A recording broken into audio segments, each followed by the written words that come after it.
Hello दोस्तों, तो आज हम एक्सप्लेन करने जा रहे हैं मार्वल स्टूडियो की मून नाइट एपिसोड 1, जिसका नाम है द गोल्डफिश प्रॉब्लम।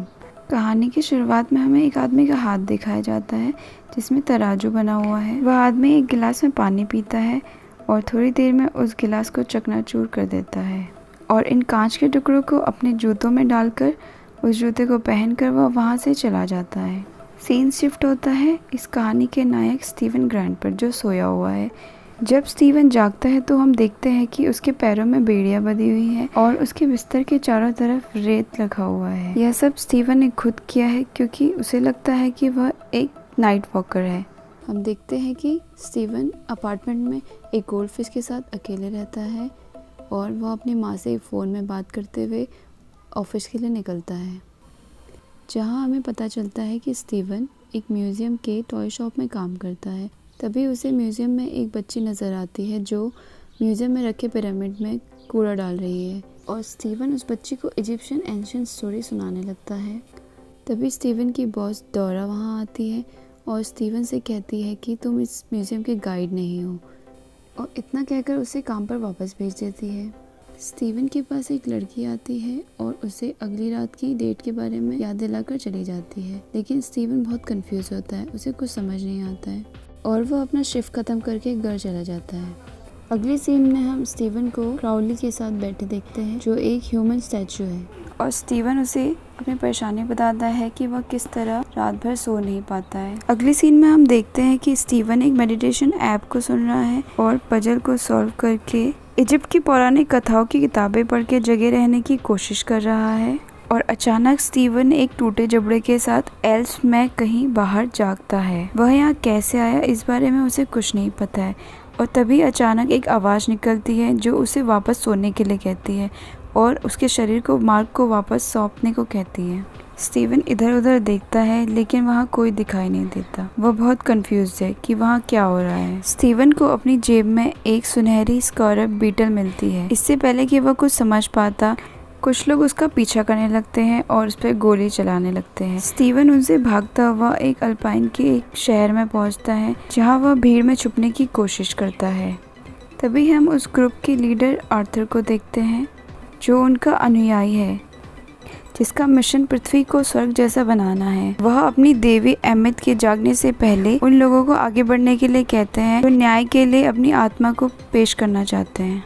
और तभी एक आदमी आगे आता है और आर्थर अपनी छड़ी को उसके हाथ में रखता है। हम देखते हैं कि आर्थर के हाथ का टैटू हरे रंग में बदल रहा है। इसका मतलब वह आदमी आस्तिक है और योग्य है। तभी एक बूढ़ी औरत अपनी योग्यता जानने के लिए आगे बढ़ती है, लेकिन जब उसके हाथ में छड़ी दी जाती है तो आर्थर के टैटू का रंग लाल हो जाता है, जिससे यह पता चलता है कि वह अयोग्य है उस दुनिया को देखने के लिए जो ये लोग बनाने वाले हैं। स्टीवन भीड़ में खड़े होकर ये सब देख रहा होता है और तभी आर्थर स्टीवन को उस भीड़ में देख लेता है और आर्थर स्टीवन से कहता है कि योद्धा, तुम उस स्कारप को वापस दे दो। और स्टीवन उनसे कहता है कि मैं कोई योद्धा नहीं हूँ, मैं एक मामूली सा म्यूजियम में काम करने वाला आदमी हूँ और उसे इस बारे में कुछ नहीं पता कि वह यहाँ कैसे आया है।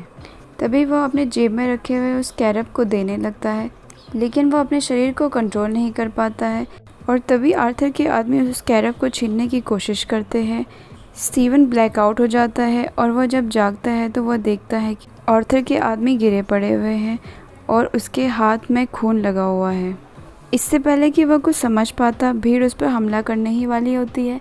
स्टीवन वहां से भागकर एक वैन लेके पहाड़ों की तरफ चला जाता है और आर्थर के आदमी भी उसका पीछा करते हैं।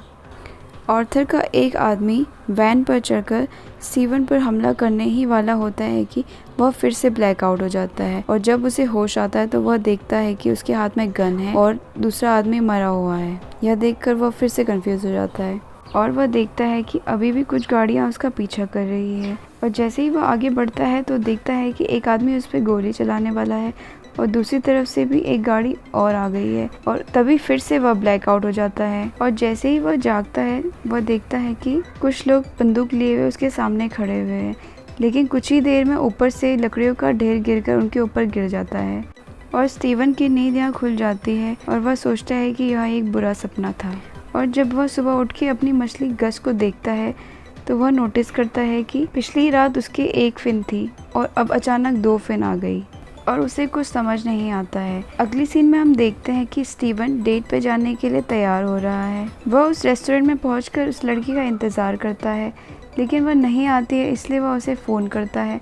तब उसे पता चलता है कि डेट 2 दिन पहले की थी और आज संडे है और स्टीवन फिर से कंफ्यूज हो जाता है और वापस अपने घर पहुंच जाता है और देखता है कि फर्श में कुछ स्क्रैचेस है और सीलिंग का एक पैनल भी उखड़ा हुआ है। जब वह उस सीलिंग को देखता है तो वहाँ पर उसे एक सेलफोन और एक चाबी मिलती है।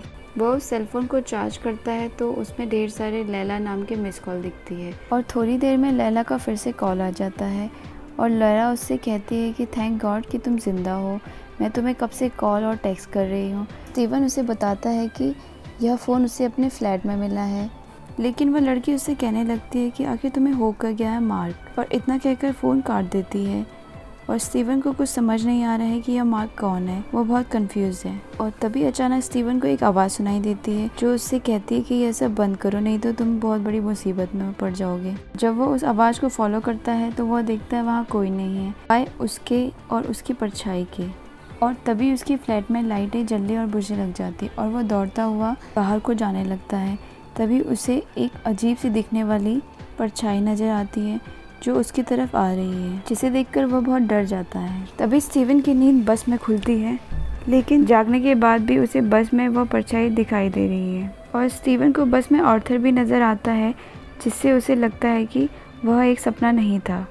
जब वह म्यूजियम पहुंचता है तो देखता है कि आर्थर भी उसके पीछे आया हुआ है। स्टीवन उसे कहता है कि तुम्हारा स्कैरब मेरे पास नहीं है। तभी वह उसे करेक्ट करते हुए कहता है कि वह स्कैरब मेरा नहीं, एमिट का है, और वह उसे एमिट की देवी के बारे में बताने लगता है। आर्थर स्टीवन का हाथ पकड़कर उसकी योग्यता जांचने लगता है, लेकिन उसे पता चल जाता है कि उसके मन में क्या चल रहा है और वह उसे जाने देता है।